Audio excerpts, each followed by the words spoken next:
Boa noite a todos e a todas, sejam bem-vindos. Hoje é quinta-feira, 7 de abril de 2022, dia do jornalista. Já antecipadamente parabéns a todos os mestres da comunicação. Para quem ainda não me conhece, meu nome é Xisto Souza Júnior, sou professor da Universidade Federal de Campina Grande e vocês estão aqui no canal do Grupo de Pesquisa GIDES, que em parceria com o ProSaúde e GEL organizam encontros semanais para debater temas de relevância para a ciência, para a universidade e para a sociedade em geral. A atividade de hoje foi pensada em parceria com o CH em Movimento, que, através da diretora Fernanda Leal, saúda os convidados e a todos os jornalistas e professores e estudantes do curso de Comunicação Social da UFCG, desejando uma excelente atividade. Sintam-se acolhidos, deixem seu like, compartilhem este vídeo para que possamos influenciar no algoritmo do YouTube e termos, portanto, mais eventos como este. Não se esqueçam de acionar o sininho para receber as notificações e deixar seu comentário na descrição do vídeo. Se quiser, também tem a opção de você ter acesso a vídeos exclusivos e ter contato direto no WhatsApp comigo, basta ingressar no Clube de Membros. Essa transmissão está sendo realizada de forma simultânea pelo YouTube, Facebook e o Twitter também. O tema de hoje, conforme vocês devem ter recebido o comunicado, é o papel da mídia independente na formação do jornalista. Antes de eu habilitar os nossos convidados aqui, deixa eu só contextualizar um pouco. Desde que surgiram em cena há quase 20 anos, os empreendedores da mídia digital na América Latina têm desempenhado um papel cada vez mais importante em suas comunidades. No Brasil, em especial, eles não estão apenas produzindo notícias. São geradores de mudanças, promovem melhorias nas leis, defendem os direitos humanos, expõem a corrupção e lutam contra abusos de poder. Atuam denunciando a corrupção, aproveitando as mídias sociais para ampliar a participação dos cidadãos e criando sites investigativos que pressionam governos e grandes empresas a se tornarem cada vez mais transparentes.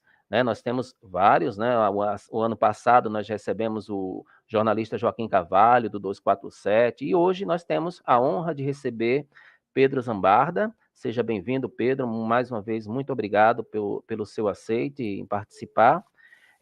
O Pedro Zambarda, ele é jornalista do Diário do Centro do Mundo, DCM. Já uma saudação para o Kiko, para todos da equipe, tá, Pedro? Obrigado, Pedro.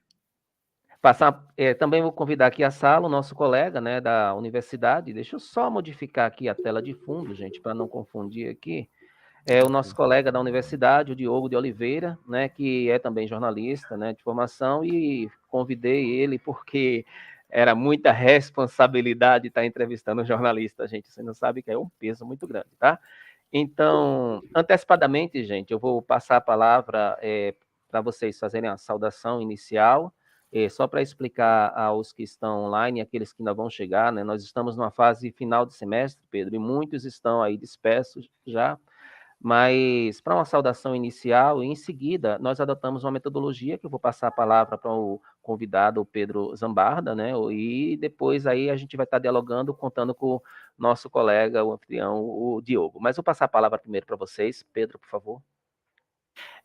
Você quer, no caso, que eu me apresente, Fale um pouquinho da minha carreira, esse tipo de coisa. Meu nome é Pedro Zambarda, gente, eu sou repórter freelancer lá do Diário do Centro do Mundo. Recentemente eu tenho colaborado com canais no YouTube também, tenho feito alguns vídeos de análise lá no canal do Rony Telles. Eu tenho um site de games também, eu não tenho só cobertura política. Eu tenho meu site Drops de Jogos desde 2015. A gente completou, inclusive, 7 anos mais recentemente. Somos parceiros lá do jornal Estado de Minas, que é o meu pezinho, assim, fora da mídia independente. Lá é um veículo de grande mídia, mas é um negócio que eu mantenho no paralelo. E eu tive experiência em veículos de grande imprensa. Assim que eu saí da faculdade, eu trabalhei 2 anos e meio na Editora Abril, no site da Revista Exame, quando o site da Revista Exame passou por uma reformulação e entrou uma equipe grande lá para cuidar de 30 jornalistas. Eu peguei o começo dessa crise da Abril, que chegou na recuperação judicial. Fui demitido de lá um pouco antes da morte do Roberto Tivita. E aí eu trabalhei em assessorias de imprensa e um pouco antes de entrar na Abril, eu tinha ajudado a fundar o maior site de tecnologia do Brasil, que é o Tech Tudo, da Globo.com. Voltei a trabalhar por lá. E eu comecei por lá uma coluna chamada Geração Gamer, que era baseada no meu TCC de faculdade, falando sobre jogos brasileiros. Essa coluna virou a semente da criação do Drops de Jogos, que é o site que eu sustento hoje, que passou por alguns portais e por algumas redes sociais. E aí eu saí da Globo para aceitar uma oferta do DCM, era a época de Copa do Mundo do segundo mandato do primeiro mandato da Dilma Rousseff. E aí eu entrei de cabeça na política. Eu já tinha escrito algumas coisas de política no Exame desde 2012, no julgamento do Mensalão, ainda dentro de um veículo de direita. E aí no DCM eu tive a minha iniciação realmente na mídia progressista. Eu não entrei lá exatamente, eu sempre fui um cara muito crítico do liberalismo, mas eu não era propriamente um socialista, um comunista, embora eu tivesse convivido com companheiros no centro acadêmico na época de militância estudantil. E aí dentro do DCM, por conta da crítica de mídia, eu acabei me voltando para o jornalismo independente. Então eu trabalho há 7 anos também. 7 agora vai completar 8, no Diário do Centro do Mundo, e eu fiz freela também em outros lugares. Eu trabalhei 8 meses no Brasil 247, eu fiz freelas também para o Intercept Brasil, trabalhei também em alguns veículos de grande imprensa, eu fiz freela para o portal UOL.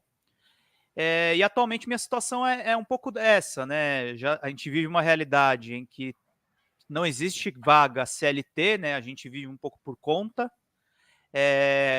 Tem uma coisa legal das mídias independentes, de você poder se sustentar muito com a verba do público. Você não tem nenhum grande anunciante por trás do DCM, você tem pequenos anunciantes e o público realmente ajudando a gente com superchats e com outras formas de financiamento. O DCM teve mais de 20 crowdfundings, alguns deles, inclusive, com um convidado que vocês trouxeram aqui, que era o jornalista Joaquim de Carvalho. Ele foi repórter de alguns crowdfundings. Teve um que eu participei, inclusive, e basicamente o veículo se sustenta dessa forma. É um financiamento muito diferente da mídia tradicional, que tem sempre aqueles grandes anunciantes, muita gente do agronegócio, muita gente da indústria, e aí tem um diferencial em cima disso.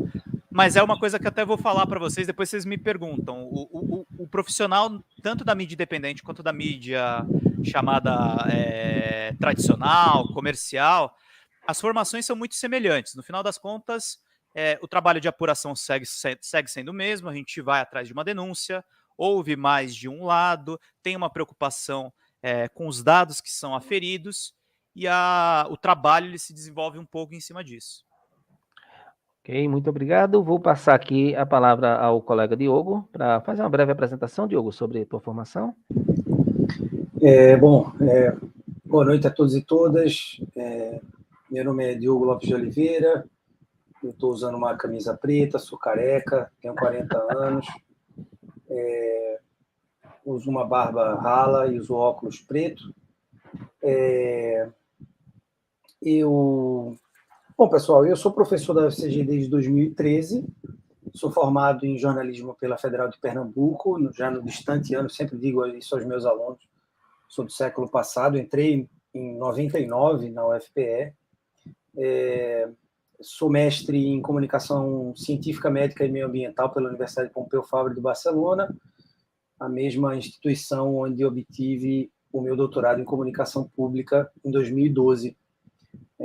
E agora, recentemente, voltei, que eu acho que é o meu trabalho que mais se encaixa com o tema da discussão de hoje, claro, além de participar na formação de jornalistas, né, ou de pessoas interessadas em ser profissionais do campo da comunicação, já que a UFCG tem um espectro maior, uma uma gama maior de possibilidades dentro do curso de comunicação social, mas eu fui professor visitante da Universidade de Cornell, nos Estados Unidos, estudando conflitos socioambientais na América Latina, e claro que nessa disputa de interesses, né, entre comunidades tradicionais, povos e comunidades tradicionais, grandes empresas, megaprojetos, o papel do Estado, ou a ausência dele. É claro que os meios de comunicação, os veículos de comunicação cumprem uma função nesses conflitos, e foi isso que eu estudei. Venho estudando há 3 anos, mas voltei ao Brasil, voltei a Campina Grande há 1 ano. E é isso. Eu queria agradecer a Xisto pelo convite, a Pedro pelo debate, porque eu acho que em espaços como esse, eu ando muito inquieto com o ambiente da universidade. Eu estou aqui com uma camisa Ciência Maior que Opinião, porque eu acho que nas universidades a gente está correndo um risco muito grande da gente não poder fazer ciência dentro de uma instituição que é eminentemente científica, né? A minha bandeira agora mais recente é contra os movimentos anti-ciência, pela defesa das evidências científicas, e, claro, nesse sentido, coaduna muito, dialoga muito com o que Pedro dizia da formação, do rigor, da apuração, da preocupação com a busca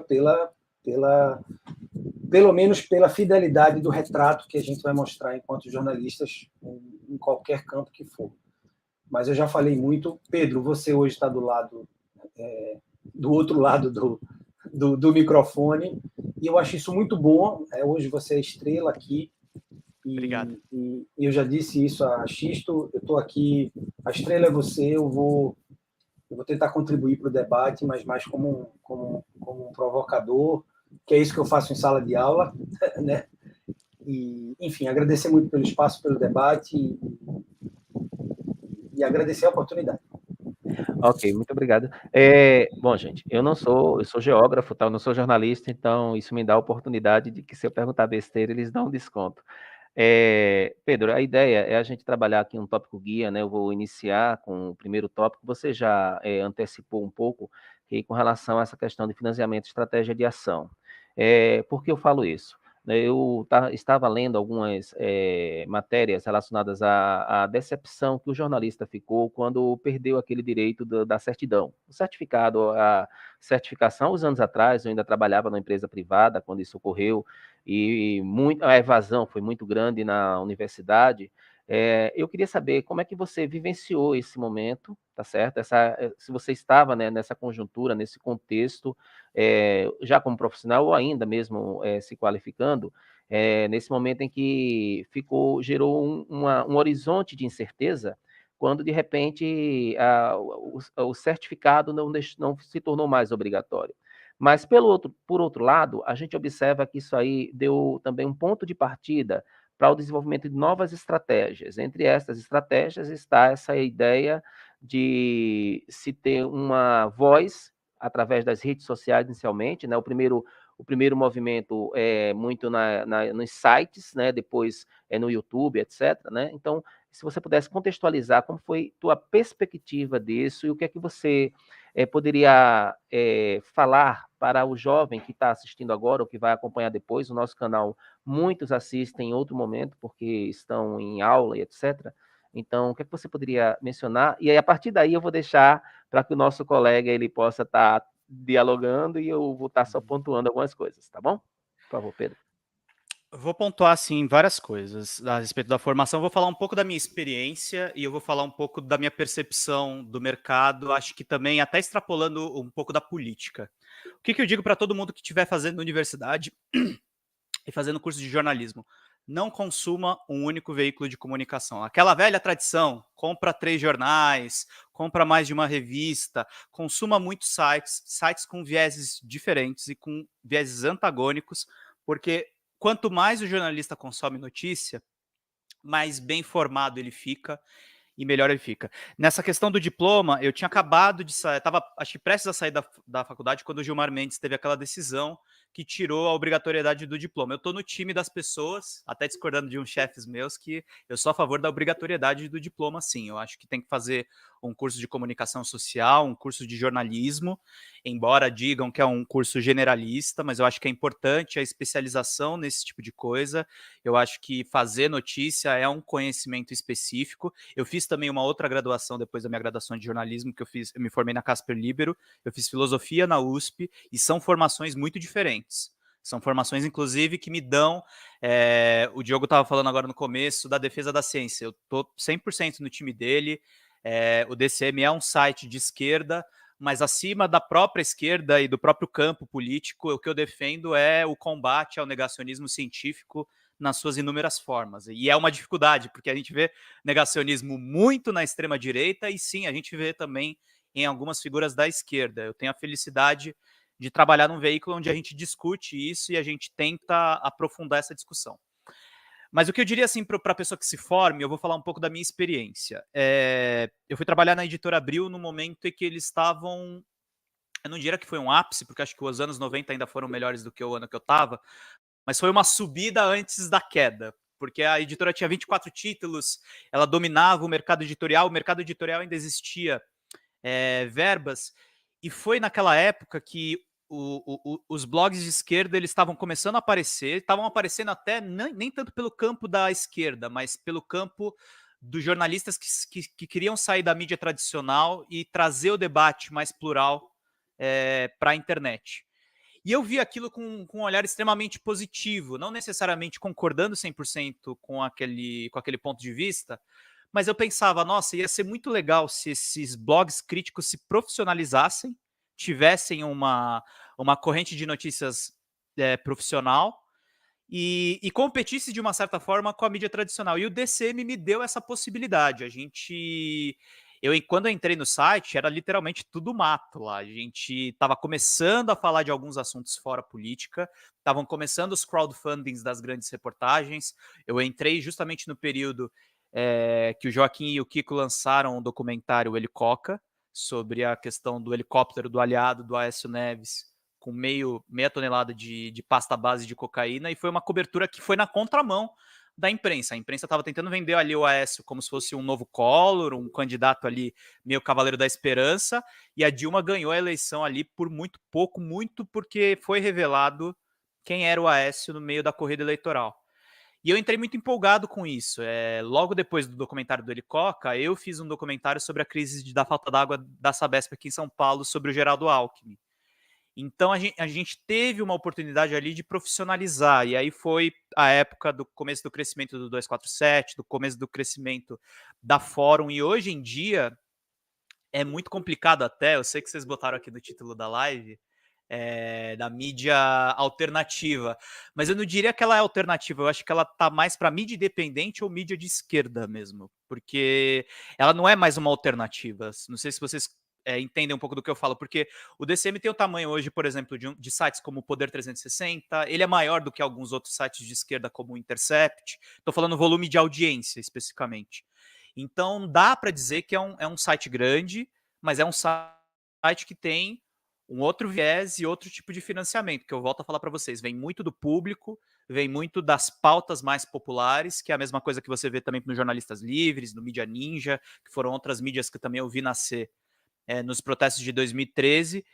Então, a minha percepção para o cara que está se formando é ele levar em consideração as oportunidades de trabalho nessa mídia. Não é tão fácil se financiar, não tem os grandes salários ainda do Grupo Globo, não tem os grandes salários ainda do Grupo Folha, mas eu acho que se o cara quer trabalhar a reportagem, eu acho que são grandes veículos com oportunidades imperdíveis. Inclusive, eu conheço colegas que estão muito mais engessados ainda na mídia tradicional do que eu, que tenho uma independência para fazer a minha reportagem, a minha apuração, e aí eu corro também riscos, né? O DCM tem mais de 70 processos na justiça, não é uma operação fácil, nem tão rentável assim, mas acho que é uma operação que tem muito sucesso de trazer informações para a opinião pública, traz muito debate. Tem pessoas que odeiam o DCM, tem pessoas que amam o DCM, é uma coisa que é legal, e aí eu não falo nem de paixões e nem de ódios, mas eu acho que é um serviço que é importante no Brasil de hoje, sobretudo agora com o governo Bolsonaro. Diogo? Bom, Pedro, é uma pena esse papo só ter 1 hora, porque eu acho que a gente podia falar aqui muito tempo sobre isso. Acho que é fundamental esse espaço para quem está estudando jornalismo, né? Eu estudei nos anos 90, né, como eu falei, início dos anos 2000. Eu concordo com a sua análise sobre a mídia independente ou mídia de esquerda. A gente, grandes veículos ou veículos, isso mais fora do Brasil, eles assumem, por exemplo, uma posição política na época das eleições. É comum isso, por exemplo, nos Estados Unidos. Eu acompanhei as últimas eleições de perto,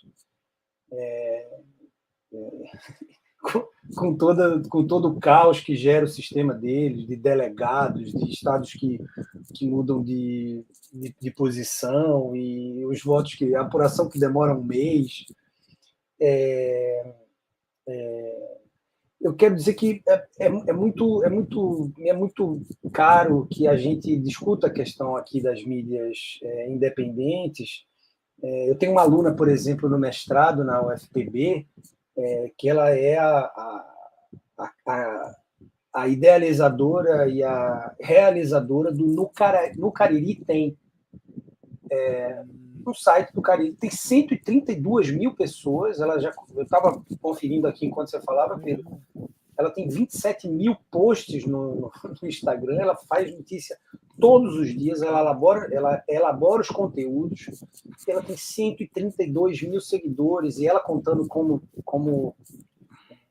surgiu a ideia e como o projeto foi ganhando corpo e visibilidade, é um barato, né? Eu faço esse exercício com os meus alunos, eles contarem o que fazem, eu quero saber o que eles querem, eu quero encontrar pontos em comum entre eles, né? Eu quero que eles deixem a competição que a gente é acostumado que a gente é criado na base da competição, mas eu peço para que a gente seja colaborativo, né, para que a gente se ajude, para que a gente, se alguém conhece um site, se alguém tem indicação de algum curso, que a gente compartilhe, que a gente encontre pontos em comum entre os nossos projetos. Mas eu quero fazer isso já desde a graduação, já faço isso há algum tempo.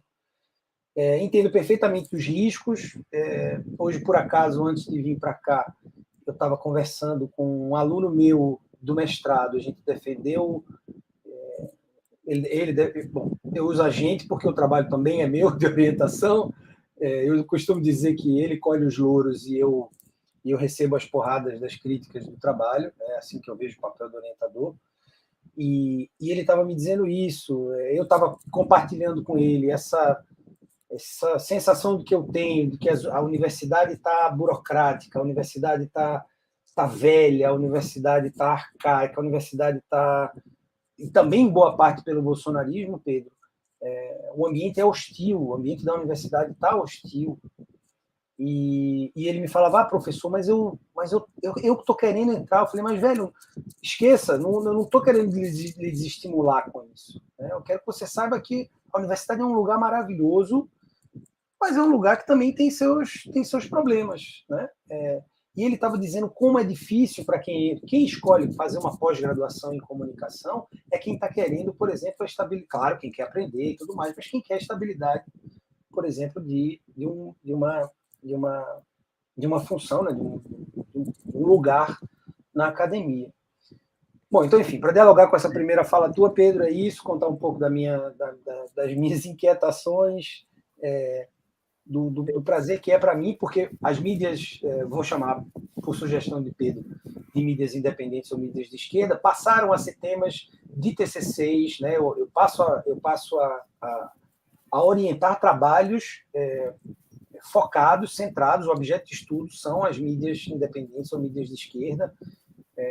Eu agora estou orientando no mestrado uma aluna, por exemplo, que escolheu analisar 2 veículos de ideologias opostas, mas sobre o caso do aborto da criança que foi violentada, a garotinha capixaba que foi violentada em 2020. Bom, foi violentada sistematicamente por anos, mas engravidou em 2020 e a gente foi atrás, por exemplo, do médico, professor do médico Olímpio, que fez o procedimento cirúrgico.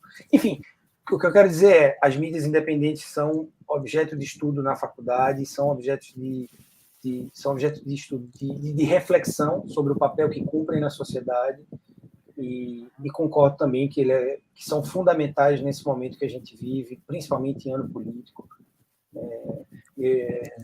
Enfim, eu estudo desinformação também, e ando muito preocupado. Eu costumo dizer aos meus alunos que eu estou meio como Chicó, do Alto da Compadecida. Tenho rico, fico pobre, fico rico. Tem hora que eu fico otimista, tem hora que eu fico pessimista.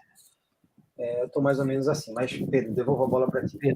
Pedro, você mencionou a questão dos riscos, né? E eu estava fazendo a leitura daquele relatório Ponto de Inflexão. Primeiro, eu gostaria de saber se você já tinha tido acesso a esse documento, né? Se não, o que é que se você teve a oportunidade de já estudar. Eu, particularmente, eu fiz uma leitura desse relatório, um relatório que foi feito com a emergência, né, dessa mídia alternativa na América Latina. Eu achei muito bem estruturado, vale a pena ser estudado, ser acompanhado, né?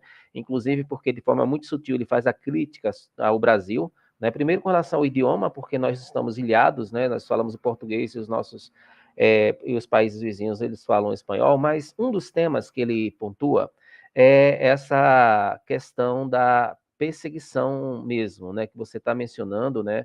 Essa que é feita não apenas pelos políticos, né, mas também pelas empresas, né? Então, uma das coisas que eu gostaria agora de destacar para a gente fomentar aqui o debate, deixa eu só habilitar aqui, que quando a gente pega uma coisa no computador, ele cisma de voltar, né, para onde você não queria. Mas só um instante, gente, deixa eu voltar aqui, pronto, página 8, vamos lá. E aí com relação a esse aspecto, tá? Eu queria que você comentasse mais um pouco, né? Ele diz o seguinte, ó, abre aspas, página 7. Quase metade dos jornalistas entrevistados para este estudo alegaram ameaças de ataque físicos em consequência do seu trabalho. Mais de 20% das organizações admitiram que evitaram cobrir certos assuntos, pessoas e instituições por conta das ameaças e intimidação. Pelo menos eu tenho acompanhado boa parte das lives, né, de vocês, principalmente à noite, o essencial, e durante o meio-dia também ali. Eu estou ali, eu não participo ali do chat, mas eu estou presente ali, e eu vejo, às vezes, quando o Kiko fala sobre a questão, por exemplo, de que cada dia bate a porta lá uma pessoa entregando intimação para ele, né? E que das ameaças que ele recebe e tal. A gente acompanhou também o relato do Joaquim de Carvalho quando ele fez aquele vídeo documentário. Depois ele mencionando, ele comentando, eu tenho um contato dele também no WhatsApp. A gente conversando, ele falando a respeito também de que recebe, né, as ameaças, né? E aí, voltando aqui, ele diz, abre aspas novamente, outros enfrentam processos na justiça, cyberataques, auditoriais intermináveis, perda de receitas publicitárias, e aí uma questão do youtuber, né, do aplicativo que ele direciona o algoritmo também para até mesmo não enviar comunicados, por exemplo. Eu acredito que quando eu coloquei o título dessa live, possivelmente boa parte do que normalmente segue, a gente vem trabalhando, Pedro, com relação à questão de alguns eventos ambientais, como vulcanismo, né? Acompanhamos La Palma e agora a gente está acompanhando nos Açores. Depois eu quero voltar a esse ponto, mas voltando para cá. Com relação a isto, né? Com relação a este aspecto específico da perseguição, aí eu queria saber o seguinte, vocês estão se articulando de alguma forma?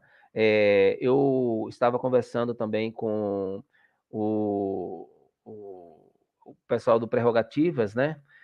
E que a gente também já teve a oportunidade de recepcioná-los aqui. E parece que o grupo Prerrogativas, eles parecem que tem essa preocupação, né, de dar um suporte para que pelo menos os direitos sejam mais equitativos. Eu queria saber se existe algum direcionamento. Ontem a gente até estava com a live agendada com o Thiago Galho, que está pré-candidato ao Senado, e ele pontuava também, vocês inclusive fizeram agora recente também uma live com eles, né? E ele pontuava essa questão de que eles vão fazer uma frente questão da educação. Mas eu queria saber, com relação a essa mídia, se você pudesse falar um pouco, né, como é que está sendo a estratégia de vocês dessa contraofensiva, E um termo que eles utilizam nesse relatório é de mídia empreendedora. Aí eu queria saber se aplicaria de fato, né? Porque eles vão pontuar um direcionamento para que talvez o direcionamento fosse para se tornar mais um empreendedorismo mesmo. Por favor, Pedro. Eu vou dividir essa resposta em duas partes, tá? Vou falar primeiro dos riscos que você falou. Eu não conheço o teor desse relatório, mas acho que se eu entendi bem, ele fala dos riscos da profissão e como é a situação delicada dos jornalistas. Eu tenho um caso pessoal... Pode falar. Só para esclarecer. O relatório, na verdade, ele pontua desde a origem, né, de quando surgiu a mídia na América Latina, a mídia alternativa, e vários aspectos, inclusive algumas estratégias que estão sendo utilizadas em outros países. E um dos pontos, é apenas um ponto mesmo, na página 7, que ele vai falar sobre essa questão da perseguição, que é o risco que você mencionou. O risco ele existe, e uma coisa que eu digo assim, para quem quiser ouvir, eu sinto saudades da época que a oposição ao PT era o PSDB, era uma coisa civilizada, bonitinha, não tinha problema na justiça, era uma coisa que realmente dava bem menos dor de cabeça. A gente fazia denúncias e o que acontecia era uma contranarrativa, né? Saía uma nota no Estadão, tipo, querendo desmentir alguma coisa que a gente publicou, era uma coisa que ficava no terreno da comunicação. Com a ascensão do Bolsonaro, a coisa já vinha degringolando um pouco com o Temer. Mas com a ascensão do Bolsonaro, o assédio judicial aumentou muito. Eu tenho alguns processos na justiça, acho que, se não me engano, são 7. Acho que agora todos estão no cível, mas eu já tive um no criminal, teve um acordo para retirada desse processo. E eu fui ameaçado de morte em um deles, que a gente entrou com um inquérito na Polícia Civil. Que eu estava investigando um gabinete do ódio à parte do bolsonarista, e um ex-assessor do deputado estadual Conte Lopes mandou uma mensagem no meu WhatsApp me ameaçando me matar com tiros. Eu encaminhei isso para a Polícia Civil e isso virou uma investigação.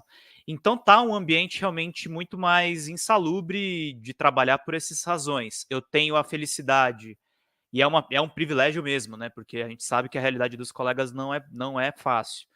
O DCM tem um advogado que atua nos meus casos, eu tenho um diálogo muito bom com ele. O Kiko, que é o diretor, me dá suporte nesse aspecto. Em tudo que é publicado lá, é assumida a responsabilidade do veículo. Eu vou nas audiências com o suporte do advogado. É tudo feito de uma maneira realmente muito bem correta e encaminhada. Eles acertam por lá e isso acontece. Mas aumentou muito, a nossa profissão virou uma profissão de risco, né? Você tinha, no começo do governo, um cercadinho em que o presidente ameaçava a imprensa quase que diariamente, né? Era um exemplo que não tinha como dar certo, né? Você acaba propagando esse tipo de comportamento. E aí eu vou na segunda metade da minha resposta, que você falou do jornalismo empreendedor. Eu tenho um pouco de bode com esse discurso meio coach de tipo, abra o seu jornal e você será bem-sucedido. Eu acho que as coisas não são bem assim. Eu entendo colegas meus que são só empregados dos veículos e é tudo muito interessante. Mas eu vou puxar a sardinha um pouco pro meu exemplo, que foi assim, a minha saída da Globo, eu não ganhava tão bem lá dentro, mas era um veículo que me dava muita vitrine. As minhas notas iam para, as minhas reportagens iam para homedaglobo.com. Eu ganhei muito portfólio ali como experiência. Não foi das melhores, mas foi interessante assim na minha formação. E eu não tinha assinado nenhum contrato com a minha coluna lá, então eu levei a minha coluna, a expertise da minha coluna, para um site independente meu.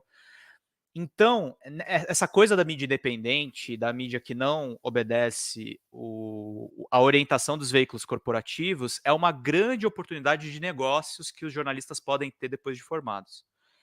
O meu TCC virou praticamente um negócio.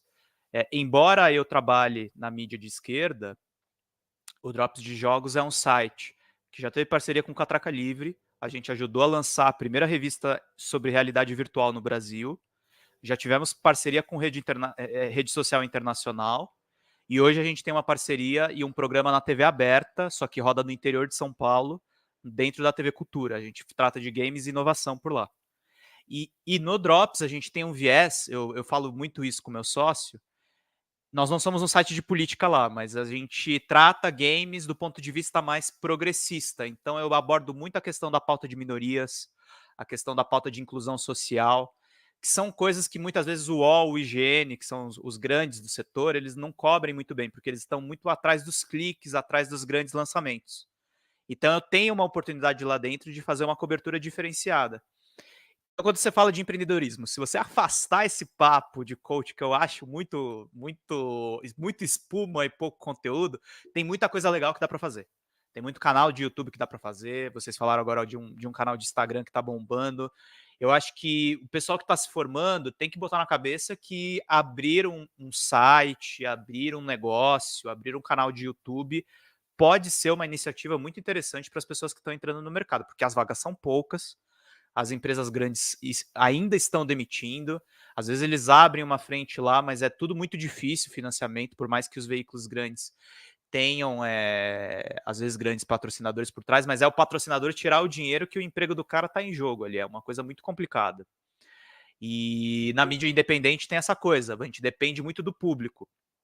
O DCM tem um excelente público de lives, tem um excelente público de crowdfunding, é um site que está em crescimento, passou pelas suas crises. A gente não é o site queridinho das grandes plataformas. Eu até mostrei hoje numa live do meio-dia os veículos que o Google tem preferência. Tá lá Jovem Pan, tá lá os jornais tradicionais, e nunca é mencionado a gente, nunca é mencionado o Intercept. A mídia de esquerda, ela meio que tem que se virar. Mas a gente está se virando muito graças ao público que é fiel e sempre está com a gente nesse período, sobretudo nesse período. Eu acho que os veículos eles viraram um pouco resistência contra o negacionismo do governo. Então tem sido uma experiência muito interessante nesse aspecto. Então tem espaço para o empreendedorismo, mas eu só diria para os jovens, cuidado com os papos de coach que vocês ouvem por aí, que é para não embarcar numa furada. Eu compartilhei, Pedro, o link com você. Depois dá uma olhadinha nesse relatório. Eu acho que é bem interessante para o DCM estudar, né? De repente, até convidar as pessoas que são responsáveis pela organização para ver, né? Do que se trata de fato. Mas, por favor, Diogo, para você falar. Bom, Pedro, vou aqui tentar também estabelecer algumas relações entre os teus relatos e a minha experiência como professor. Bom, como professor de comunicação, eu sofro os riscos de todos os lados, né? Sofro risco como jornalista e eu sofro risco como professor. A gente tem visto professores que trabalham temas sociais polêmicos. A gente tem Débora Diniz, exilada, Márcia Tiburi, Jean Willis, professor Halal aqui dentro, sofrendo ameaças. Então a gente tem, e eu tenho a exata noção disso, que dependendo da repercussão dos meus trabalhos, que demonstrem o negacionismo do governo Bolsonaro, e eu já fiz isso, já tenho alguns trabalhos publicados mostrando esse negacionismo, né? Esse fortalecimento consciente, eleitoreiro, usando a bandeira e a força que adquiriram nos últimos anos os movimentos anti-ciência, para manter oriçada a sua claque, essa mesma que vai no cercadinho, e que ele tinha isso já copiado de Trump, porque Trump também fazia isso nos Estados Unidos.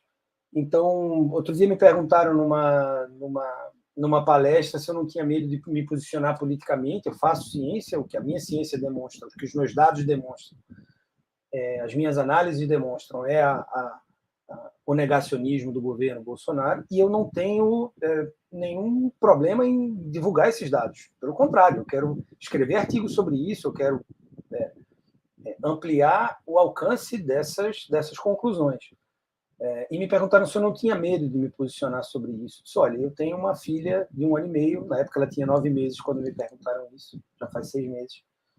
Eu disse, por ela eu tenho medo, mas também por ela eu não posso me omitir. Sim. Então, esses riscos, para onde, como professor, como jornalista, eu sei que eu corro, eu estou disposto a corrê-los. Fiquei pensando também, Pedro, sobre Se você dizer, não, o meu trabalho no Globo, no G1 eu não ganhava tanto, mas eu ganhei experiência. Só uma correção, não era no G1, era na Globo.com.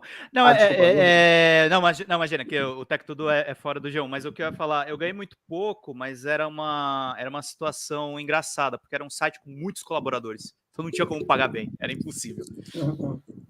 Não, mas o que eu quero dizer é que o processo de formação do professor em comunicação também é muito semelhante, porque a gente também tem que dar aula, por exemplo, nas universidades privadas, vão ser elas que vão dar e a gente precisa dessas horas de voo, é a mesma coisa eu não ganhava tanto, mas o meu trabalho ganhava visibilidade, eu ganhava projeção, e é mais ou menos o mesmo princípio que a gente tem quando inicia a carreira acadêmica, primeiras oportunidades, baixo salário, trabalho por hora, não se faz pesquisa e extensão em geral nas universidades privadas, mas é isso, a gente aceita porque a gente sabe que mais na frente isso pode gerar. Okay. Claro, Diogo. A gente sabe que mais na frente não, a gente sabe que no presente contribui para a nossa formação e que no futuro isso pode render frutos. Diogo, eu queria agora aproveitar a oportunidade, porque é o seguinte, na minha época, Pedro, de graduação, eu convivi com vários colegas que faziam jornalismo, né? Eu tive minha formação lá na UFPE, de Pernambuco, na Universidade Federal de Pernambuco, e lá nós tínhamos aquele cantinho do estudante, né, que todos se encontravam e tal. Tinham vários colegas que eram jornalistas e tal. E nós víamos naquele momento, pelo menos eu participei de um programa aqui na universidade que se chama Programa PET, né, que era antigo Programa Especial de Treinamento, hoje é Educação Tutorial, enfim. Mas o que é que eu observava? Os estudantes escreviam muito, sabe? Existia o jornalzinho do estudante, estava lá o estudante na Rádio Cultura, estava lá o estudante, eles criaram uma rádio local, sabe aquelas rádios que eles colocavam as caixinhas no poste? Então, eles criaram uma rádio na casa de um dos estudantes, eles fizeram uma rádio para a comunidade, para ser um laboratório. Por que eu estou contextualizando isso?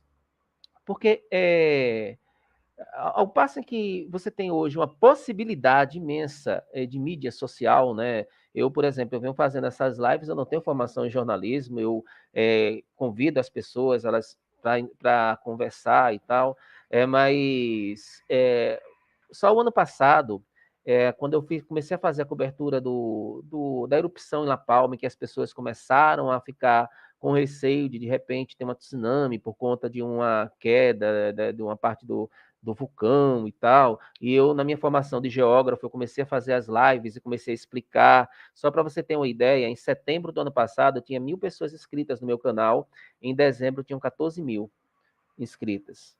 Então, as pessoas estão nessa linha, né? Agora, por exemplo, nós estamos com poucas pessoas ao vivo, mas sábado, quando eu for falar sobre a questão agora nos Açores, né? Os Açores está passando por um processo de risco muito grande, então, eles já ficam na expectativa. Qual é o ponto que eu estou querendo chegar? Primeiro, se vocês dão oportunidade para esses estudantes em formação, para ter essa experiência, se o DCM tem esse papel, essa questão de convidar para ser uma espécie de estagiário, entendeu? Já que na mídia que a gente chama de tradicional, é muito complicado, né? Você precisa conhecer fulano, que conhece Beltrano, que conhece Cicrano, para poder você ser incorporado. Neste caso, vocês têm uma disposição, né, de acessibilidade, por exemplo, você gentilmente passou seu WhatsApp, a Marília, quando eu entrei em contato com ela, ela respondeu por e-mail, sabe? O Atucha tem o WhatsApp dele, tem enfim, do Marco Aurélio, né? Você imagina, o Marco Aurélio, né, o principal coordenador do Prerrogativas. Então, eu queria saber de você o seguinte: primeiro ponto, se existe esse direcionamento. Segundo ponto, se você visualiza isso, quer dizer, os estudantes eles estão exercendo menos, em menor quantidade, a profissão deles para treinamento durante a formação, se você consegue visualizar isso, e o Diogo ele pode também estar, claro, comentando. E outra é a questão desses temas, né, que são caros, e eu queria destacar, por exemplo, nós estamos passando desde do início, né, do governo de Bolsonaro, um problema muito sério na universidade, que é relacionado à questão da intervenção para os reitores, né, na escolha dos reitores e tal. Eu vi que o DCM chamou algumas lives e tal, mas a gente não vê, sabe, esse tema ser tão pautado. Enfim, apresentando isso tudo, eu queria saber de você se há esse tipo de preocupação, né, de estar convidando jovens, se você visualiza se os jovens estão, de fato, perdendo a oportunidade das mídias. Podcast hoje está acessível, qualquer um pode criar um podcast hoje, né, tem o aplicativo, ele é gratuito, inclusive. E outra coisa é esses temas que são da universidade, porque eu, por exemplo, faz 6 meses que eu estou tentando agendar com o Haddad, né? Se a gente parar para analisar, a universidade, a priori, você está vendo 6 pessoas online, por exemplo, agora, mas aqui ela se propaga muito, porque nós temos professores que têm estudantes, que têm amigos, que têm família. Você imagina 20 pessoas aqui, de repente se torna 800, porque tem os familiares. Enfim, apresentando tudo isso, como o que você visualiza, considerando que são 8h45, eu sei do horário, tá? Não, fica... Pode falar. Pedro, deixa eu aproveitar o gancho e perguntar se o DCM não abre uma vaga de estágio para eu oferecer para os meus alunos. Vou responder todas as perguntas. O pessoal quer emprego aqui de mim, mas eu vou responder todo mundo para vocês. Vou começar até por um outro assunto, não exatamente a vaga de emprego, mas você falou agora há pouco, né? Vou olhar aqui a live, tem 4 pessoas assistindo. Cara, eu vou te contar um segredo. Eu tô com 12 mil pessoas me seguindo no Twitter. Sabe qual é a diferença entre essas 4 pessoas que estão vendo essa live agora e os 12 mil que me seguem no Twitter? Rigorosamente nenhuma. Eu faço live no meio-dia para 3 mil pessoas, saí de uma agora pouco que estava com 1.700, que tinha um pouco menos de interação do que a live do meio-dia, e mesmo assim a de 1.700 estava num canal maior. Essa coisa de audiência é muito relativo. Eu diria para o cara que está se formando, vai lá, você vai fazer o meu site, por exemplo, meu site de games ainda não tem um canal forte no YouTube. Eu faço, mesmo que se tiver 2 assistindo. Eu vou lá, faço minha live, não tem que ter essa preocupação, porque também essa questão partilho do mesmo princípio. Não, essa questão de audiência é uma coisa que você ensina. O canal do DCM eu vi no começo, eu lembro quando a gente fazia live para 300 pessoas, eu lembro quando a gente fazia para 800, eu vi o bebê ir crescendo, eu vi o problema que a gente teve num canal antigo nosso, que a gente tinha 6 mil assistindo ao vivo, e aí tomamos um strike do YouTube por um ataque absolutamente injusto. Então, essa coisa, eu diria para todo mundo que faz jornalismo, se você está a fim de abrir um negócio, se você trabalha numa empresa que às vezes não tem tanta audiência assim, vai fazendo, entendeu? O Instagram do DCM, por exemplo, eu peguei com 13 mil seguidores, ele era atualizado muito pouco, e eu criei um ritmo ali de atualização. Tá com 125 mil, só por a gente organizar as postagens, ter hora e data certa para subir as coisas, e a galera vai atrás. Claro que ter um site muito bem frequentado ajuda muito. Uma rede vai se conectando com a outra. Tem pessoas da política que vão, às vezes, ver o meu trabalho de games, tem pessoas que não gostam da minha opinião política e vão acompanhar o meu trabalho de games. A coisa é complexa e ela é muito grande em cima disso. Sobre os veículos progressistas e as vagas. Não é segredo para ninguém que a gente enfrenta uma situação financeira muito delicada, mas a gente também teve, por conta da ascensão do próprio Bolsonaro, uma procura muito grande pelos nossos sites, então a gente aumentou as nossas operações. Quando eu fazia plantão no DCM de subir nota no site, eu comecei a fazer isso em 2017. Antes disso, eu só fazia freelas por reportagem. Eu comecei sozinho no plantão e hoje em dia a gente tem uma equipe de 5, 6, 7 pessoas tocando a atualização do site. Tem muita gente nova que entra para fazer estágio com a gente. Então, eventualmente, pode ter vagas. Eu acho que não tem nenhuma aberta agora, mas eu diria para os seus alunos mandarem e-mail lá no contato@dcm.com.br se tiver atrás de uma oportunidade, de repente, para a Marília, para o Kiko, terem um currículo ali guardado, e se precisar chamar, chamam. Eu sei que tem jovens também no 247, tem jornalistas mais experientes que estão nessas mídias, e tem espaço, assim, eu não diria que tem espaço para todo mundo naquele discurso autoajuda, assim, na verdade as vagas são poucas, mas assim, tem espaço para gente entrar, sempre está precisando de gente trocar. Eu mesmo tive uma mudança de função mais recente, eu estava nos plantões e agora eu estou me distanciando um pouco disso, eu não saí do DCM, mas eu tive uma mudança de função. Então, sempre é necessário mais pessoas e gente nova, gente que tenha vontade de trabalhar nesses veículos. Na grande imprensa, eu sei que também tem vagas, mas tem esse grande problema que, assim, quando eles cortam, aí são cortes, assim, que é uma coisa Pedro, complicada. Pode falar. Só uma parte. Veja bem, quando eu fiz essa questão é porque, no caso da mídia social, primeiro, bom, depois você vai voltar, claro, à questão dessa parte, né, do estudante em si, mas eu vejo assim que existem hoje formas de você estar promovendo essa participação, né? Não apenas financeira, vamos assim dizer. Você, de repente, tem uma formação de uma rede de pessoas que podem estar repassando, sei lá, pautas, né? Olha, tal pauta estava bombando no Nordeste, então, enfim, mas é muito nessa linha. Mas, por favor, desculpa, eu interrompi, não deveria. Não, mas acho que é isso mesmo, tá certo. E aí existem oportunidades e tem essa coisa que eu falei para vocês agora há pouco. Se não tem a vaga, às vezes você tem que criar um pouco a sua vaga, tem que criar o seu veículo. O Drops de jogos não é segredo para ninguém, eu já escrevi alguns textos a respeito. Na mídia americana de games, se você vê, por exemplo, eu tô pegando até a mídia americana, que é bem tradicional, uma coisa, tipo, bem, digamos assim, no espectro político, bastante coxinha, digamos assim. Mas na mídia de games americana, você tem um site enorme chamado Kotaku, que é um site que tem um viés mais progressista mesmo, que tem esse viés de inclusão das minorias. Tem autores que passaram por lá que eram trans, que eram mulheres trans. Hoje é dirigido, inclusive, por uma mulher. E quando eu criei o Drops, a gente está muito conversando com esse público, porque o público brasileiro gamer ele é ainda muito homem, é muito branco, não falo nem tanto o público gamer real, porque se você pega a pesquisa Games Brasil, as mulheres elas são mais que a maioria das jogadoras, por conta dos jogos de celular. Elas são a maioria, na verdade. Só que a mídia que é produzida, ela é produzida para o homem tradicional, que joga jogos de console, ou que ele gastou um computador caro. Então tem um vácuo aí que dá para entrar. Eu não digo nem só o meu site ainda é bastante tradicional, mas ele aborda essa questão das minorias, mas tem site para cobrir jogos de celular, tem site para tudo, assim, tem muita coisa legal que pode ser feita nesse segmento ainda.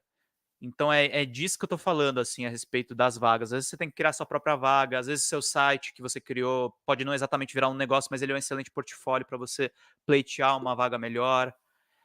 Tem muitos modelos aí que dá para ser desenhados. O campo da comunicação ele sempre foi meio aberto assim, né? Mas acho que no momento de crise de novas tecnologias, porque as novas tecnologias também são oportunidades, eu acho que as pessoas se inserem um pouco nesse cenário. Pedro, antes de ter um outro ponto, e com relação a essa questão, você visualiza que o estudante está escrevendo menos, você concorda com isso? Como é que você visualiza essa? Eu acho que ele está escrevendo menos. Eu acho que as pessoas precisam voltar um pouco. Nisso eu sou bem tradicional, assim. Quando eu entrei na imprensa, eu era o cara que queria trabalhar na Ilustrada da Folha de São Paulo. Então eu queria fazer resenha de livro, eu queria fazer esse tipo de coisa. E as vagas na cultura é uma desgraça também, acabei não conseguindo entrar.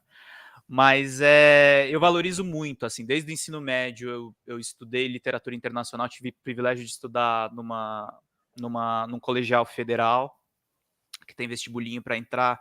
Eu tive ótimos professores de literatura lá, eu tive formação de repertório, a gente estudou teatro, depois eu fui fazer filosofia na FEFELESH na USP. Então, eu acho que ter esse estofo ajuda muito no dia a dia, porque você lê notícias com outro viés, eu tenho ideias de pauta com outro viés, dentro dos games mesmo, eu vivo tendo ideias, eu vejo um monte de gente boa produzindo, porque às vezes teve uma formação em letras, teve uma formação em outras áreas. Então, eu acho que ajuda muito essa formação tradicional. Agora, quanto ao público, é verdade, as pessoas estão lendo cada vez menos, e aí o jornalista tem um duplo papel nesse período. Vocês falaram do podcast. O podcast é muito acessível, mas eu tô aqui com um microfone, meu microfone é baratinho, meu microfone, vou dar o exemplo aqui do meu quarto, do meu escritório. Mas você é modesto, rapaz, o seu é chique, olha o meu aqui. Esse microfone custa R$300, não é um microfone barato, mas é um microfone razoavelmente acessível. Tem podcasts que gastam R$4.000 numa boa captação de som. Porque eu acho então, que eu vou comprar uma samambaia também para colocar, viu? Que parece que faz sucesso. Coloca que faz sucesso. Mas o que eu ia falar tem gente que para você fazer um podcast gravando no celular é barato, mas para fazer um bom podcast é uma coisa que requer investimento. Eu mesmo, assim, eu investi aqui de ter um computador legal, eu tinha um notebook que vivia travando, a coisa foi melhorando um pouco. Eu lembro que as primeiras lives que eu fazia no DCM eu fazia de celular, era uma coisa muito louca, assim, a captação de som era horrível. Não é tão acessível, acho que as pessoas precisam entender e desromantizar um pouco essa questão, porque para o entrevistado entrar aqui de celular eu entendo, agora para mim que gravo, sei lá, 2 lives por dia, 3 vídeos, eu preciso estar com uma captação boa, senão meu público não vai responder. Olha o meu arranjo, deixa eu mostrar para você o meu arranjo. Olha aí. É um computador iluminar improvisado. Eu tô sem luz aqui. Inclusive, o meu editor lá do outro, o Rony, tava reclamando que eu tô sem luz aqui no meu cenário, embora seja bem iluminado. Mas eu tô falando para vocês, eu acho que essas questões, elas pegam um pouco então, além disso tudo que eu falei do investimento técnico para você fazer vídeos, fazer podcast, fazer esse tipo de coisa, é legal você ter estofo cultural, porque para mim faz toda a diferença. Eu estou trabalhando com o Rony, que é um cara competentíssimo. O Rony é um cara que vem do TI, ele trabalhava com tecnologia da informação, ele estudou o YouTube, o canal dele tá voando lá no YouTube. E ele era um cara que sentia muito falta de não trabalhar com um jornalista. Então eu estou pegando os conteúdos dele e a gente está trabalhando mais essa questão de, ao mesmo tempo em que os conteúdos dele continuam acessíveis e populares, ele fala a linguagem da galera, do povão mesmo, da esquerda, que vai votar no Lula, essa linguagem mais popular. Também, né? Ele também, tem aquele Thiago dos Reis, tem o... Até o Portal do José, o José é bastante formal, assim, mas o público que ele atinge é mais popular que o DCM, vem a galera do que lê o site, são bichos diferentes. E quando você tem essa formação como profissional, quando você vai fazer um vídeo, você pensa totalmente diferente. Eu era um cara que nunca pensou que ia trabalhar com vídeo.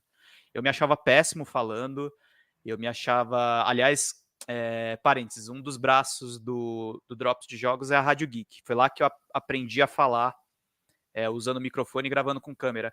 Você pega os primeiros programas da Rádio Geek, meus eram horríveis, assim. Eu falava, parecia um robô automatizado.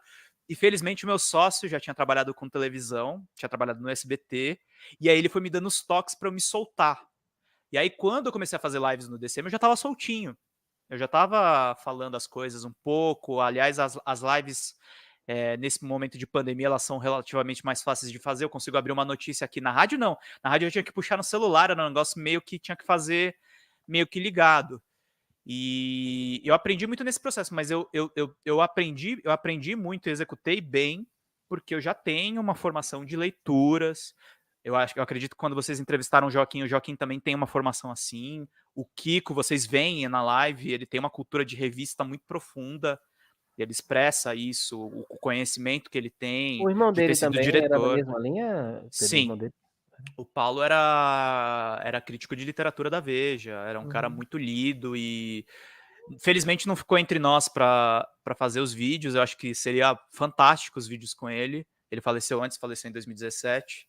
E a gente já tinha um canal rodando, mas o canal rodava mais os documentários, os programas especiais, e ele não teve tanta participação.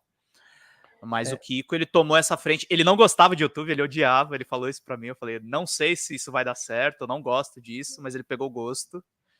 E aí a gente tá tocando e tá dando certo. Pra mim também, há 2 anos também, eu não pensava em fazer. O meu primeiro vídeo era um robô, assim, falando. Tá bem melhor Mas enfim, o Pedro, eu sei que... Não sei se você tá escalado agora para essencial, agora às 9 horas. Não tô. Pode estender um pouquinho. Eu só tô, assim, queria que terminasse rápido, porque eu não jantei, só isso. Tá bom. Então, eu quero só dar uma audiência aqui para as pessoas que estão acompanhando online. Eu quero agradecer a presença de Maria Gouveia Nóbrega, que dá o boa noite para nós todos, né? Para a Misa também, que está aqui presente, para a Ivone, para a Rita, para Maria Célia, para a Deise. Algumas acompanham o canal, das pessoas que já passaram por aqui. A Maria Célia está por aqui, a Maristela, boa noite, seja bem-vinda também. A Raíja, que é professora nossa, um abraço, Raíja, seja bem-vinda, boa noite. Ela coloca aqui a UFCG, Comunicação, Jornalismo de Qualidade presente. A Neuza, Pedro é legal, a Neuza diz, adoro o DCM. Até uma boa noite, diz excelente programa. A Maria Célia, ela concorda que as pessoas estão lendo pouco, né, hoje em dia. Enfim, eu queria, Pedro... Só mulheres, né, Xixi? Só mulheres. Aliás, muito legal isso, canal, hein? Olha, o meu canal, Pedro, a maioria, pelo menos a estatística, né, são de mulheres e acima de 40 anos. Tenho esse perfil, não tem um público jovem, né, é um público intermediário. Eu não sei como é a questão do jovem com relação ao DCM, mas o ponto que eu queria colocar, que eu botei até aqui embaixo, articulação em rede. Primeiro é o seguinte, há algum planejamento, algum projeto de uma articulação com outras mídias, como o 247, o Fórum e outros tantos que vocês já mencionou. E uma outra coisa, eu perguntei isso também ao Joaquim, tá? Vou te perguntar agora também. Com relação à questão de que, por que não estruturar uma rede, uma extensão do DCM na região Nordeste? Veja bem, a gente está em um ano eleitoral, né? É um ano que acho que é um ano chave para o Brasil, porque aí vai... se a universidade ela não sobrevive mais a 4 ou 2 anos desse terror, assim que existiu, né, com relação à questão de tudo que a gente vem vivenciando. E a gente tem um público muito interessado, né, no tema.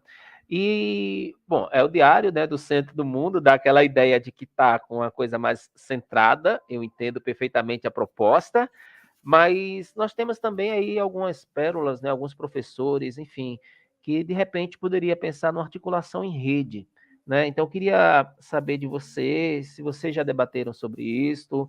O que eu sei que o Joaquim disse que ia falar com a Toshi, né? Não sei se ele depois que saiu falou, mas essa questão de ter essa, sabe, essa descentralização no sentido de ter, pelo menos, programação mais regional, sabe? Vocês têm uma boa programação, inclusive o DCM está de parabéns. Eu acompanho sempre que posso, tá certo? Só acompanho mais, né, o essencial, eu acompanho muito também o de meio-dia, que é na hora do almoço, que a gente coloca ali e fica acompanhando, mas a programação em si, vocês estão com um quadro muito bom. Só que eu queria saber muito nessa linha, sabe? Porque nós temos, por exemplo, algumas regiões, como a região sul do Brasil, que é uma região estratégica na atual conjuntura, né? Diante da que a gente está desenhando, mas o Nordeste também. Enfim, o que é que você pensa disso? Não sei se o meu telefone está com... meu microfone está com ruído, não sei se é o meu, mas eu vou desabilitar aqui. Se você pudesse comentar um pouco a respeito disto, e com relação a essa questão da conexão planejada, porque eu acredito, sabe, Pedro, que se não partir para uma articulação planejada, porque a esquerda no Brasil parece que ela vai tropeçando nos próprios pés, né? Um criticando o outro e tal. Eu, por exemplo, não tenho críticas a fazer com a questão do Alckmin ser vice do Lula, porque muitos colocam, mas e depois? Eu estou pensando no agora, né? Mas o e agora? O agora a gente precisa ter um determinado direcionamento. Eu sei que é polêmico, mas a minha questão é, se vocês têm um debate para dizer, gente, vamos pegar um tema e vamos trabalhar de forma articulada, se isso não existe, se isto é possível, e também com relação à descentralização. Se eu quiser acrescentar mais alguma coisa, fica à vontade. Duas coisinhas, Xisto. Uma é que eu já estou chamando o Alckmin de Geraldo, um homem do povo. Esse é o meu nível de... Mandou bater em professor, mandou bater em estudante. Agora, depois a gente... O problema é que o outro é o Bolsonaro, né? Exatamente. Eu estou chamando de Geraldo, um homem do povo.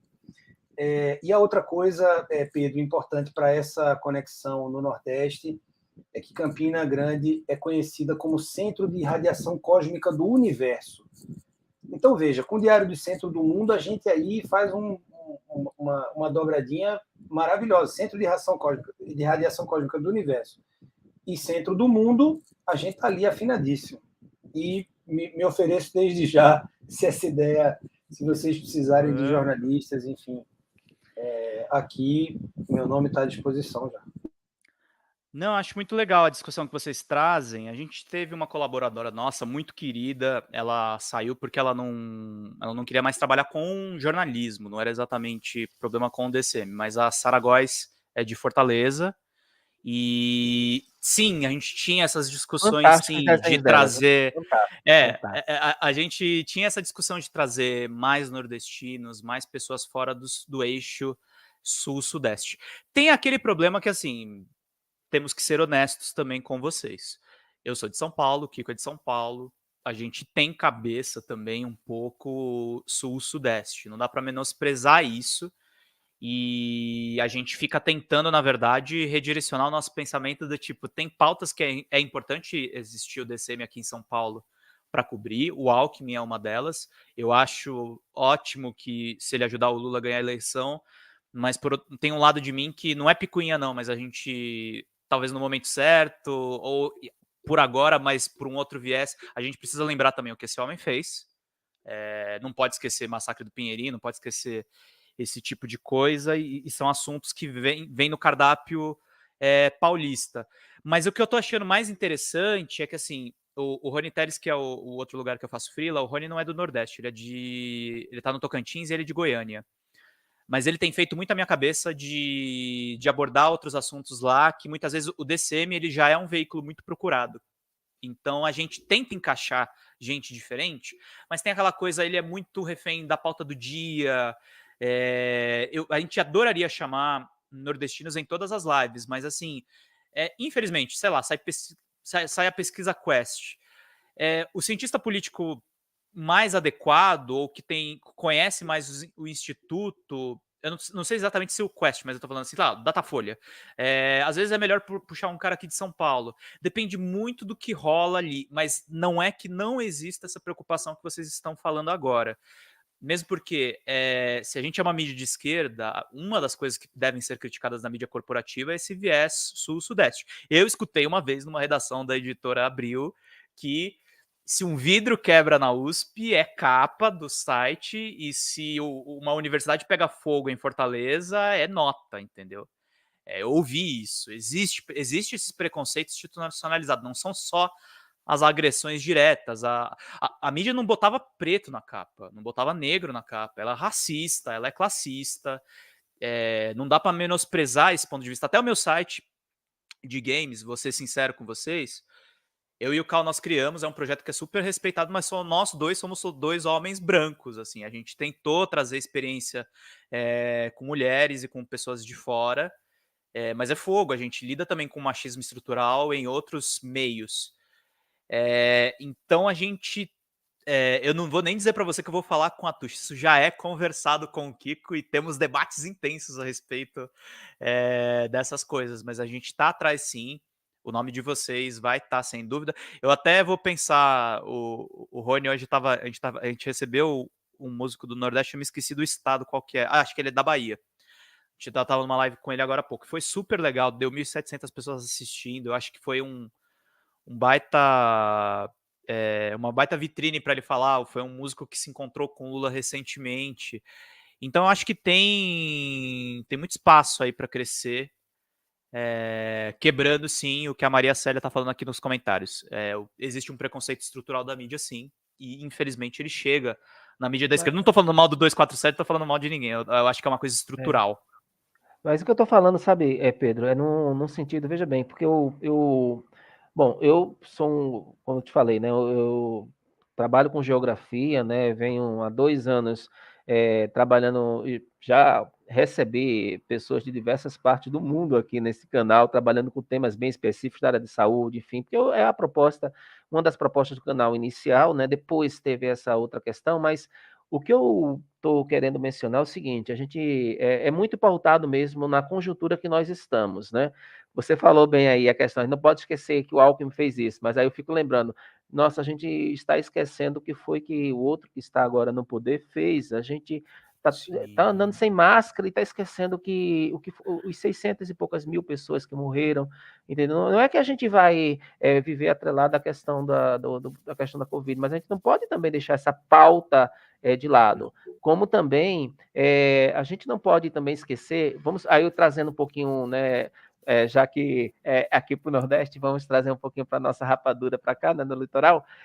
Veja bem, o Nordeste ele segurou as pontas nas últimas eleições. Se a gente parar para analisar, o Nordeste tem um peso muito grande. Então, é nessa linha, sabe? Por favor, não é crítica que eu estou fazendo, estou fazendo projeção. Pode criticar, inclusive. Eu acho que não, você muito no sentido da projeção, não, claro. Sabe? E talvez não era nem a questão, sabe, ter uma pessoa daqui. Eu não estou nem direcionando isso, estou direcionando para que dentro da programação de vocês seria interessante abordar questões também relacionadas a. Enfim, é uma sugestão, a leitura pessoal, né, de um professor que visualiza isso. Mas eu queria, não sei, já são 9h10, vamos para o último ponto aqui, que eu gostaria de destacar, mas fica à vontade, tá? Se quiser também, com relação a... Não, eu acho que seus pontos estão certos. Você falou assim, eu não quero... Eu acho que, cara, você está fazendo uma crítica super válida e eu volto a dizer, eu acho que, de uma certa forma, é um pouco falha nossa, sim. A gente tem algumas experiências interessantes de pessoas que a gente trouxe do Norte e do Nordeste tratando de assuntos específicos muito interessantes.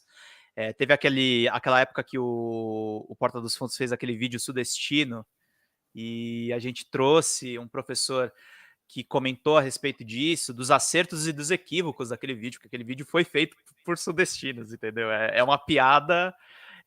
mas que trazia ali também uma carga de algumas coisas colocadas ali. Mas eu sou super a favor. Eu acho que às vezes nós, jornalistas, a gente é um pouco refém, em parte da nossa arrogância, em parte também da lógica muito complicada das notícias. Eu vou pegar um exemplo, eu vou sair um pouco dessa questão regional, mas vocês vão entender o que eu quero dizer.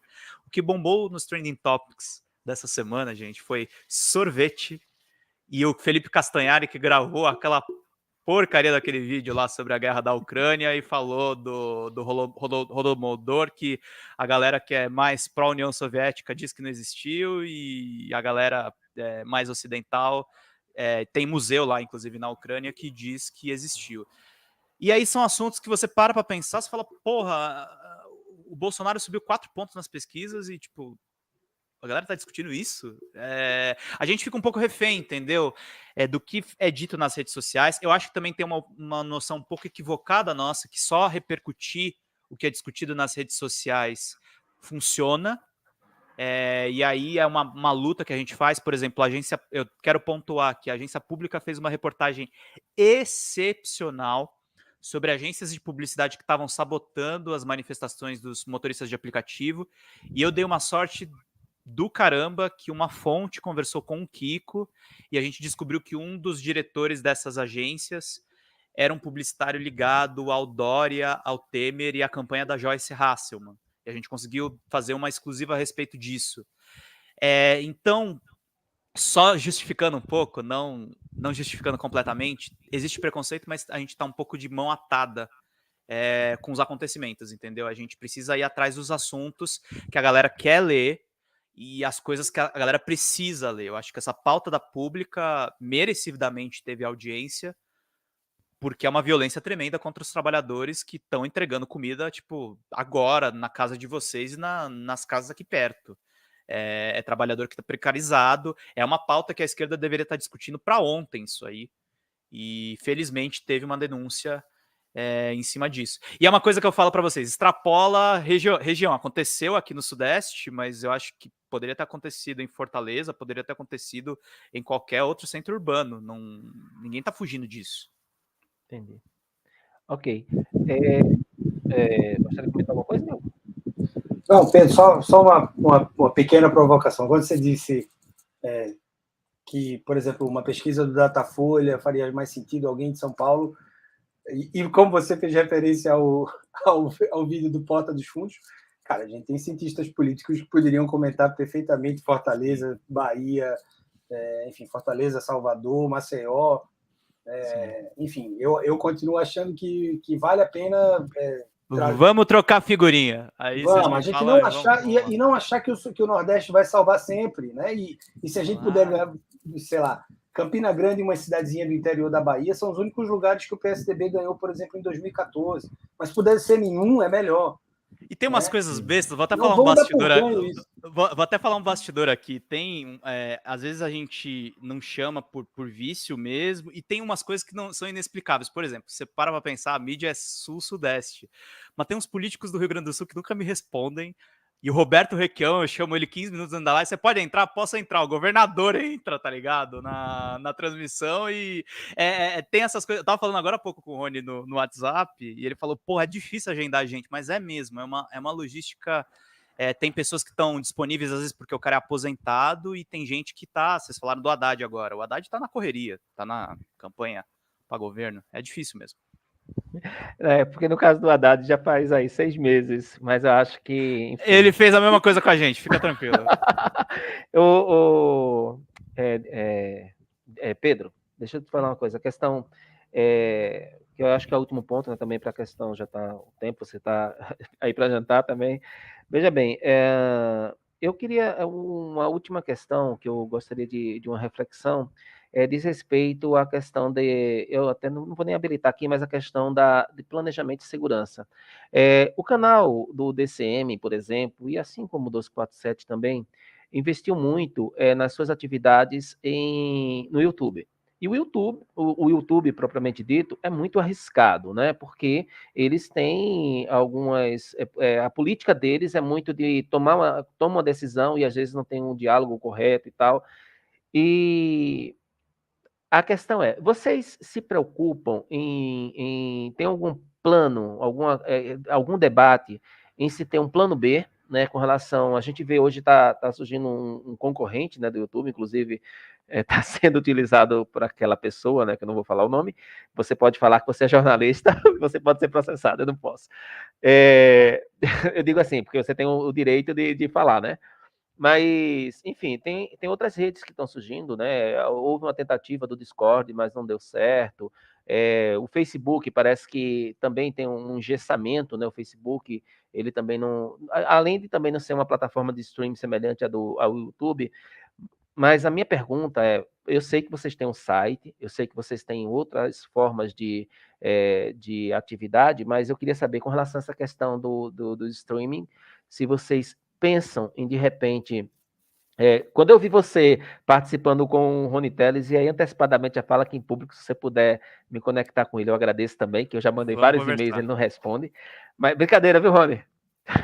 Mas, veja bem, essa questão de... Se vocês pensam nesse plano B, se vocês se preocupam com isso, né? Porque, querendo ou não, é uma empresa, ela tem você sabe muito bem, né, que assim como os jornais chamados tradicionais, ele tem um editorial formatado, né? O jornalista, ele acaba... E por isso que eu acho que essa questão da mídia independente é muito no sentido de que nós não temos uma dependência da formalidade de ter que... Claro que vocês devem debater sobre o editorial, o que é que nós vamos fazer no dia de hoje, mas o que eu estou querendo dizer é que, por outro lado, o jornalista ele tem a independência de dizer o que ele pensa, o valor que ele tem, e eu acho que essa é a grande diferença.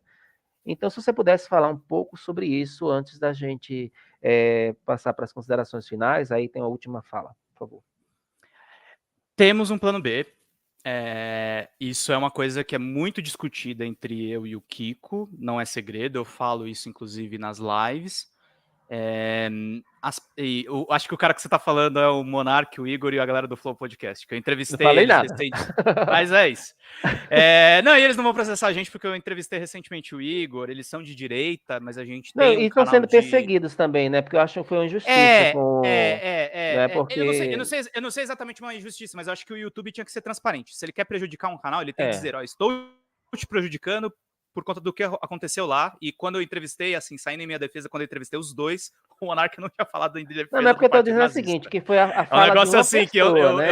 eu não chamaria depois de acontecer isso, mas aí eu entrevistei o Igor depois a respeito da situação do canal, mas essa coisa das plataformas, o DCM não enxergava tanto o YouTube como uma plataforma no começo. A gente jogava os nossos vídeos lá, eles tinham sucesso e eventualmente revertiam em dinheiro, mas os leitores eles colaboravam com a gente em outras plataformas de crowdfunding, né? Quando a gente começou a fazer os nossos programas diários, aí sim a gente pensou em como essa operação poderia ser autossustentável, e hoje ela é autossustentável, assim como caminha, acho que o 247 e a revista Fórum estão mais ou menos nessa mesma situação, a gente sobrevive graças também ao YouTube. Eu penso plano B, sim, porque a gente nunca sabe quando vai ter uma mudança de algoritmo. A gente tem uma felicidade que quem me assiste no DCM fala, porra, o Pedro fica o tempo inteiro pedindo superchat. Tem que pedir mesmo, gente, porque a galera tem que ajudar com a grana deles pra gente não ficar na mão de uma máquina que a gente não sabe o que a máquina vai fazer. E quando as pessoas colocam dinheiro no nosso canal, o YouTube lê aquilo, por mais que ele queira nos penalizar de todas as formas, ele fala, aquilo tem alguma relevância, então eu vou manter o mínimo de alcance ali para os caras continuarem gerando conteúdo. Então a gente tem alguns planos B. Eu e o Kiko, a gente conversou há bastante tempo e não é segredo para ninguém. A gente tem transmissões também na Twitch, que é uma plataforma concorrente. Eu acho que a Twitch é a plataforma hoje em dia que mais faz frente ao YouTube. Ela tem uma péssima capacidade de arquivamento, mas para transmissão ela até funciona melhor. E a gente tem um público lá que já são assinantes lá, tem um pessoal que também pinga o dinheirinho lá e a gente tá lá. Mas é da Amazon, é outra Big Tech. A gente sabe disso. A Twitch, ela também, o StreamYard, ele também tem, né, a transmissão. Aliás, essa plataforma é excelente, né, Pedro? Rapaz, o StreamYard... Eu tô há tempo no StreamYard que eu já me dou o direito de xingar algumas coisas. O StreamYard tem pouca resolução de vídeo, tem algumas coisas que às vezes eu uso o OBS. Mas essa interatividade vídeo. Aqui, sim, sabe, de ótimo. Você tá aqui, ó, a Thelma dizendo boa noite, professor. Gostei de destacar os comentários, marcar os comentários, que me ajuda muito na leitura, é uma coisa muito legal. Eu agora estou mandando constantemente mensagens. Quando termina essa live, eu mando a mensagem. Digo, por que vocês não criam uma sala de espera ao lado para a gente poder conversar? Porque às vezes a gente quer iniciar para ir chamando as pessoas, só que se a gente inicia, não pode falar, porque fica desabilitado. E aí eu fiz, por que não cria uma sala de espera? Eu mandei muitos e-mails para o Meet tem uma sala de espera agora, que você pode criar lá dentro, né? Eu não sei, não estou dizendo que foi eu que mandei, mas estou dizendo que eu estou... para quem eu falo, por exemplo, estou falando agora para você, quando termina a live, eu digo, por que não cria uma sala de espera, um ambiente que a gente pode recepcionar? Às vezes a gente está aqui, Pedro, com 5, 6 pessoas, e as pessoas ficam sem poder, tipo, tá precisando de alguma informação, aí tem que digitar no privado, sabe? Mas desculpa, mais uma vez eu te interrompi, por favor. Pode ir. Uhum.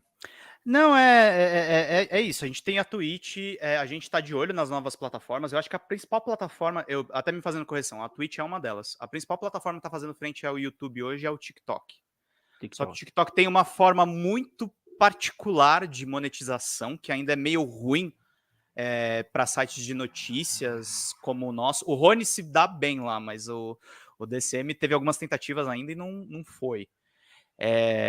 Tem o canal nosso lá, mas ele tá parado. Eu também não sei fazer conteúdo pro TikTok. Eu tenho essa limitação também minha.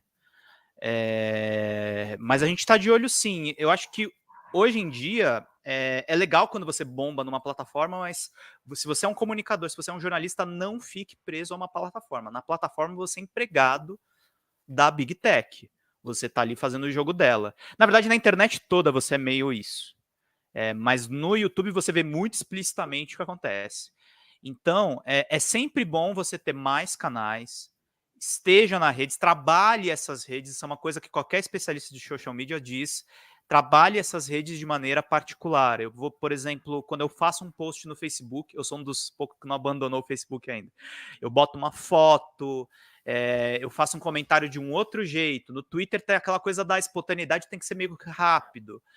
Tem que ter um pouco mais do timing da coisa que está pegando fogo ali nas discussões. Então, cada plataforma funciona de um modo e é um jogo mesmo para tentar entender. Vocês usam o Canva para fazer o cartaz de vocês, não? Eu não sei, porque eu não sou designer, mas acho que acredito que o designer deve usar. Eu utilizava, viu, Diogo, o CorelDRAW era um trabalhão para você configurar e mandar para Instagram e tal. Rapaz, impressionante o Canva, viu? Você manda para o Instagram, para o Twitter, manda para o Facebook e para o LinkedIn. Você tem a possibilidade de fazer ali e mandar para eles. Ok. Pedro, tá chegando a sua hora, eu entendo disso. Olha, tá vendo o que ocorre aqui, ó? A Maria Gouveia, perdi a live quase toda, acionei o sino, mas não chamou. Todas as vezes que o tema da live está relacionado a esse tipo de assunto, parece que as pessoas não recebem, tem a ver com essa questão do algoritmo do YouTube também. Mas a Maria Gouveia recebeu o link pelo Telegram. Pedro, Diogo, eu vou passar também a palavra para o Diogo. Antes das considerações finais, Diogo, você quer acrescentar alguma coisa, comentar? Fique à vontade.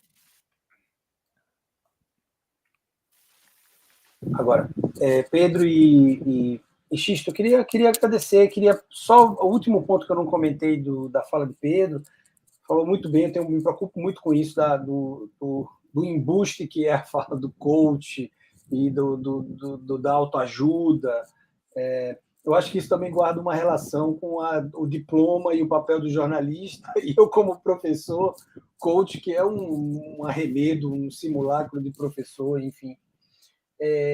Mas é isso. E uma outra coisa que eu acho fundamental que o Pedro falou, embora a gente não esteja falando aqui nesse momento, ao vivo, mas os alunos de comunicação que assistirem depois, os alunos e as alunas, já que a gente tem 100% do público feminino aqui, dizer para uma coisa que Pedro falou do ter estofo. Eu acreditava muito nisso quando fiz o vestibular e optei pela Federal em vez da Católica lá em Pernambuco, porque eu queria isso, eu queria estofo, e eu não fui além como o Pedro foi. Por exemplo, nunca fiz teatro, mas isso dá um repertório, né? Enche de ferramentas para você construir, enfim, seu espaço em qualquer coisa que você fizer, né? Em qualquer profissão. E é isso, agradecer por esse estímulo, Pedro. Eu acho que a molecada está precisando de gás, né? Eu tenho convivido com todos eles, mentalmente, estão muitos deles em frangalhos, muitos perderam entes queridos. Eu digo aos meus colegas do programa de pós-graduação em comunicação, nenhum de nós fez mestrado e doutorado com todas as suas dificuldades durante uma pandemia, e a molecada do mestrado está fazendo isso, né? Fora a idade, enfim, tem outras coisas que fazem com que a gente seja atingido de formas diferentes. Então, obrigado pelo papo, obrigado pelo incentivo que você deu, pelo estímulo que você deu à molecada, né, que está se formando na área de comunicação, e agradecer a Xisto pelo convite. Enfim, eu nem vi a hora passar, apesar de estar com fome também, e esse é o melhor indício de que o papo tá bom, né?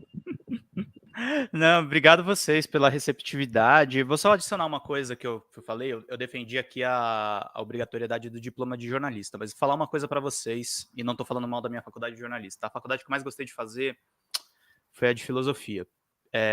Foi uma faculdade que me desafiou, porque ela exige um rigor nos textos, que não é que o texto do jornalismo é muito flexível, mas tem pouco rigor, mas ele é mais flexível de como você pode fazer, tem diversas formas, e o texto filosófico é aquela coisa bem quadrada, assim, se você não entender o conceito, você recebe uma nota baixa mesmo. Eu fiquei de DP em algumas coisas, e foi um desafio ali para terminar. A filosofia, ela tem uma nota de corte razoável para entrar na USP, mas para sair muitos largam o curso, é uma doideira.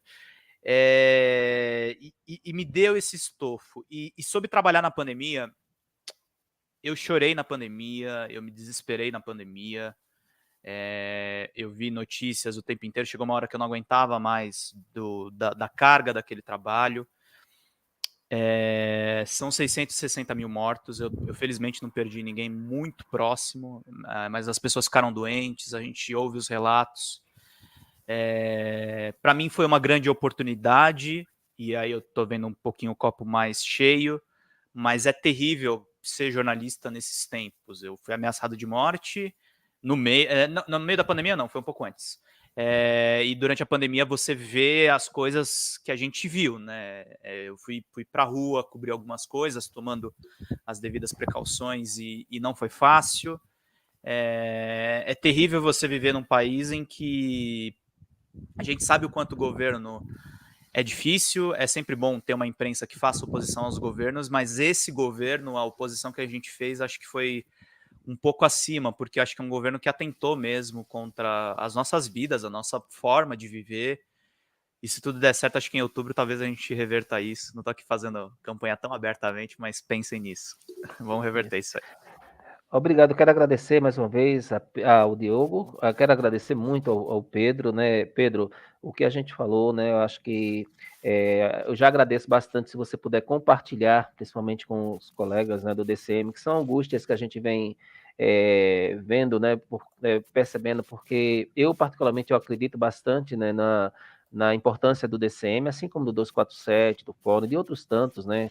Que a gente visualiza. O João, embora ele seja daqui, da Paraíba, eu não consigo contato com ele também.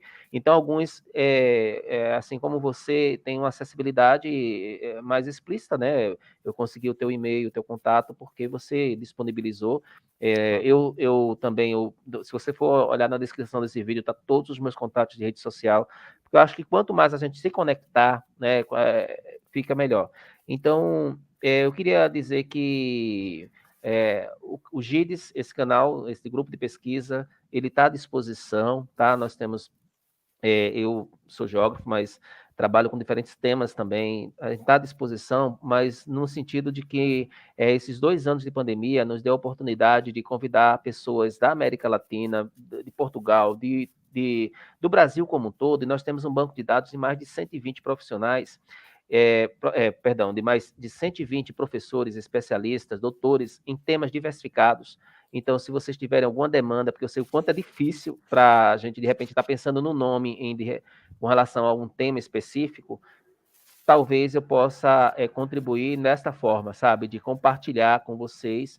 É um banco de dados que a gente tem.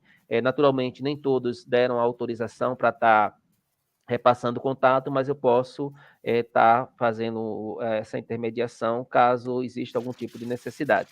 Eu agradeço mais uma vez a sua disponibilidade, né? Agradeço também ao Kiko por ter também, né, permitido que os jornalistas possam participar de outras, né, frentes. Eu vejo que você agora também está junto com o Rony, isso é muito bom, é muito saudável. Quero agradecer as pessoas que estiveram presentes, eu compartilho do mesmo entendimento, sabe? O mês de janeiro, fevereiro, a gente percebeu nas lives aqui que tinha tido uma queda. Eu cheguei a ter lives com quase 2.000 pessoas online na época do La Palma, e agora a gente tem também um outro tema, e a gente vê que o canal ele é voltado para essa abordagem, né? As pessoas elas ficam na expectativa de ter um posicionamento. Enfim, então eu quero agradecer mais uma vez, Pedro, quero agradecer ao Diogo e a todos que participaram, desejar uma boa noite, que se cuidem, tá certo? Porque, embora estejamos aí iniciando um processo de flexibilidade maior, mas muitas coisas ainda estão para serem consertadas no nosso Brasil. Um abraço. Sim, até hoje eu não sei como é que você faz isso com a mão, rapaz. Incrível, eu não consigo, ó. Eu não consigo. Mas Live long and prosper. Vida longa e próspera. Um abraço, gente. Boa noite, até mais, hein? Tchau, tchau.